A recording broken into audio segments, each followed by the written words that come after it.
everyone, Assalamu alaikum.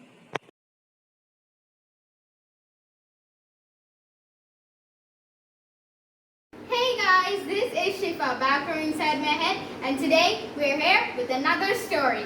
So let's get right into it. I'm sure it's one you all know of, Little Red Riding Hood. Okay, so did you know that her name was actually Blanchette? I didn't know it. I searched in Google and I found out, and I was like, wow. Little Red Riding Hood loved her grandma, probably because she gave her coat on her 6th or 7th birthday, and that led to everyone calling her Little Red Riding Hood because it was a red coat. That's probably the reason why Little Red Riding Hood loved her grandma. And also because it's grandma. Who doesn't love grandma?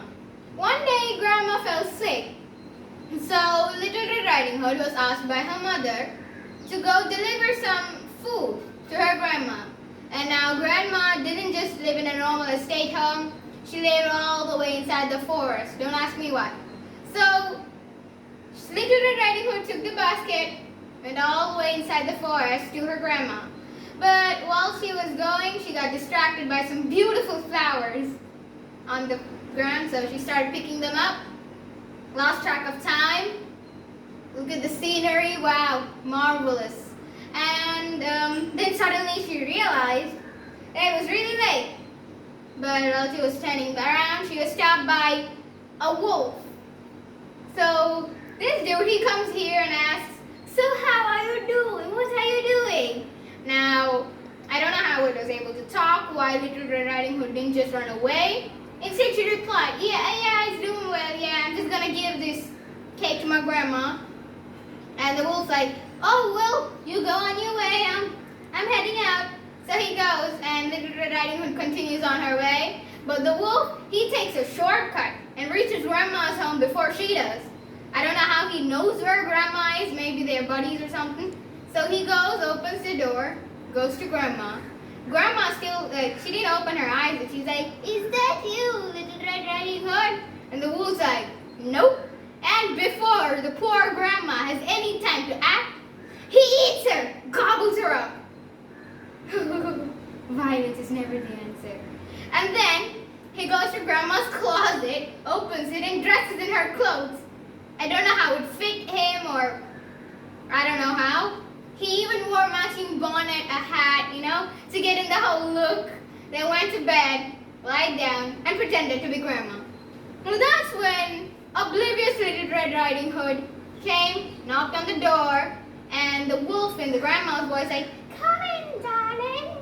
So Little Red Riding Hood opens the door, and when she steps in, she's like, "Wow, grandma, you look different." So she goes to him, and he's like, "Grandma, is that you?" "Yes, darling." "What big ears you have. The better to hear you with." "What big teeth you have. The better to eat you with." Now this conversation went really weird. So that really left me on track when I was first reading the story. And then once the wolf said, "The better to eat you with," he jumped up and tried to eat the poor Little Red Riding Hood. So this girl, she runs outside screaming, "Help! Help!" in the loudest voice she can muster. And then this lumberjack who happened to be walking, cutting trees and all those stuff, killing the environment, he hears this. And then he goes to her and she's like, "Why are you running, darling? What happened?" And then Little Red Riding Hood's like, "A wolf! A wolf!" So this dude goes to action, grabs his sword, an axe, and runs inside, sees the wolf, cuts his head off, opens his stomach, where grandma's still alive, and then she jumps out. They hug, they have tea, they have a long chat, as if nothing ever happened. Wolf's dead body on the floor on the carpet. Oh no, the carpet's getting dirty, but so they just had a nice long conversation, ate the cake, gave some to the lumberjack, and then that's it. The story ended. So I hope you guys enjoyed this, and if you want to see more, please like, subscribe, and click the notification bell to never miss any of one of my videos. See ya!